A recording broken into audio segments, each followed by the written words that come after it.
मित्रों, जैसा कि अभी धर्मेंद्र जी ने आपको बताया कि भारतीय जनता पार्टी उत्तर प्रदेश में एनडीए के साथ, अपने पार्टनर्स के साथ चुनाव में उतर रही है और लोकसभा में भी हम सब लोग साथ चुनाव में उतरे थे और यह विधानसभा के 2022 के चुनाव 2022 में हम एक साथ उतर रहे हैं। अपना दल और निषाद पार्टी, इनके साथ हम इस चुनाव में एनडीए 403 सीटों पर गठबंधन जो हमारा है वो चुनाव लड़ेगा, ऐसा निर्णय हुआ है। पिछले 2-3 दिनों में निषाद पार्टी के साथ और अपना दल के साथ बहुत डिटेल में चर्चा हुई है और सीट्स के बारे में भी चर्चा हुई और कहाँ कहाँ कौन कौन कंटेस्ट करेगा इसके बारे में भी चर्चा हुई है।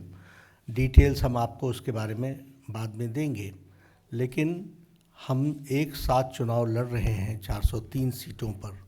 यह बात इस गठबंधन में चर्चा होकर के तय हुई है।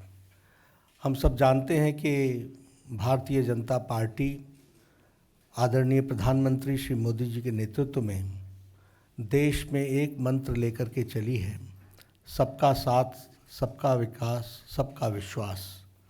और यही सबका साथ, सबका विश्वास और सबका विकास, इस काम को हम लोगों ने अमली जामा उत्तर प्रदेश में भी इसको पहनाया है, इसको किया है।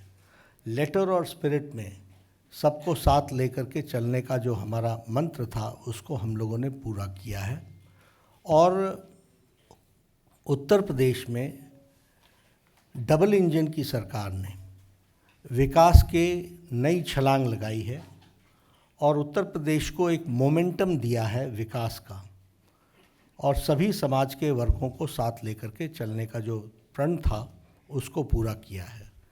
जब हम डबल इंजन की सरकार कहते हैं तो उससे स्पष्ट होता है कि केंद्र का आशीर्वाद, सपोर्ट, मोदी जी का सपोर्ट और योगी जी के द्वारा उसको लेटर और स्पिरिट में इम्प्लीमेंटेशन, उसको ज़मीनी स्तर पर इम्प्लीमेंट करने में बहुत बड़ा काम योगी सरकार ने किया है, जिसके कारण हमको धरती पर एक परिवर्तन और एक, जिसे हम कहते हैं कि एक विकास की नई कहानी देखने को मिलती है। यह हम सबके सामने है। अगर हम विकास की बात करें तो आपके सामने ऑप्टिक्स में भी आपको दिखता होगा कनेक्टिविटी के बारे में। फिर चाहे कनेक्टिविटी, रोड कनेक्टिविटी हो या मेट्रो की कनेक्टिविटी हो या फिर हमारे स्टेट हाईवेज़ भी हों, एक कनेक्टिविटी में बहुत तीव्र गति से पिछले 5 सालों में मोदी जी के आशीर्वाद से और योगी जी के द्वारा ज़मीन पर वो काम हुआ है। उसी तरीके से अगर हम एजुकेशन की बात करें तो एजुकेशन में भी एक तरीके से एक बहुत बड़ा चेंज आया है और आज एजुकेशन की दृष्टि से उत्तर प्रदेश एक आगे बढ़ता हुआ स्टेट दिखता है और विशेष करके मेडिकल एजुकेशन में, उसमें हम सबको दिखता है। हेल्थ केयर तो है ही, एजुकेशन, हेल्थ केयर, ये सब विषय तो हैं ही, सोशल इंडिकेटर्स के भी विषय हैं। सभी विषयों में एनडीए की सरकार ने और उत्तर प्रदेश में इस गठबंधन ने बहुत तीव्र गति से काम किया है। उसी तरीके से इन्वेस्टमेंट की बात अगर हम कहें तो आज Uttar Pradesh has become a destination for investment. वहाँ एक बहुत परिवर्तन दिखता है।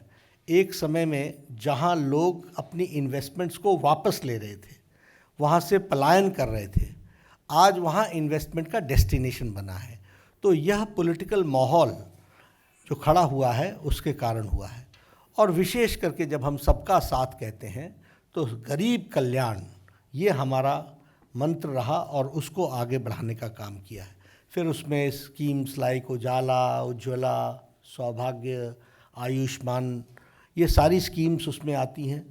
प्रधानमंत्री गरीब कल्याण अन्न योजना, प्रधानमंत्री किसान सम्मान निधि, हमारे लेबरर्स के लिए जो वापस जा रहे थे उनको एम्प्लॉयमेंट अपॉर्चुनिटी देना, उनको एम्पावर करना, ये सारी चीज़ें वहाँ पर हुई हैं। और महिलाओं को और युवाओं को फोकस में रख करके काम पिछले 5 सालों में हुआ है, ये हम सबको दिखता है। जहाँ तक लॉ एंड ऑर्डर का सवाल है, हमारे चुनाव में लॉ एंड ऑर्डर, विकास, सबका साथ, सबका विश्वास, सबका विकास, ये तो है ही, लेकिन लॉ एंड ऑर्डर एक बहुत बड़ा विषय उत्तर प्रदेश में है। और जब मैं लॉ एंड ऑर्डर की बात करता हूँ तो मैं बार बार लोगों को याद दिलाता हूँ कि 5 साल पहले का सिनेरियो याद कीजिए। पलायन हो रहा था, पलायन के साथ साथ वहाँ पर शाम को 5 बजे के बाद साधारण तरीके से लोगों का जो रोज़मर्रा और जीवन के होता था वो थम जाता था। किडनैपिंग्स हो रही थी, हर एक तरीके के वहाँ माफियाज़ एक्टिव थे और माफियाज़ और सरकार का नेक्सस था और उनके सपोर्ट से वो काम चल रहा था। ये सारी चीज़ें 5 साल में समाप्त हुई हैं। आज रूल ऑफ लॉ है और उसके साथ साथ एक जिसको कहते हैं कि आम आदमी चैन से जी सकता है, काम कर सकता है, आगे बढ़ सकता है, अपॉर्चुनिटीज़ को यूटिलाइज कर सकता है। ये लॉ एंड ऑर्डर की सिचुएशन वहाँ पर डेवलप हुई है, वो भी हम लोगों को देखने को मिला है। और इसीलिए हम लोगों ने इस बात को कहा कि जो कहा था वो किया है, उसको करके दिया है। और जब हम सोच ईमानदार कहते हैं तो काम असरदार है, ये सोच ईमानदार है, काम असरदार है। इस बात को लेकर के हम आगे चले हैं, उसको हम आगे बढ़ाने का प्रयास कर रहे हैं। तो मैं आपके सामने आज इसलिए आया था क्योंकि हमारे 2 दल जिनके साथ सारी डिटेल्स में बातचीत हो कर के हम निर्णय पे पहुँचे हैं कि हम इकट्ठे चुनाव लड़ेंगे, तो उसकी बारे में फॉर्मली आज हम घोषणा कर रहे थे। तो मैंने कहा कि मैं भी आप लोगों के साथ मुखातिब होकर के इस बारे में चर्चा करूं।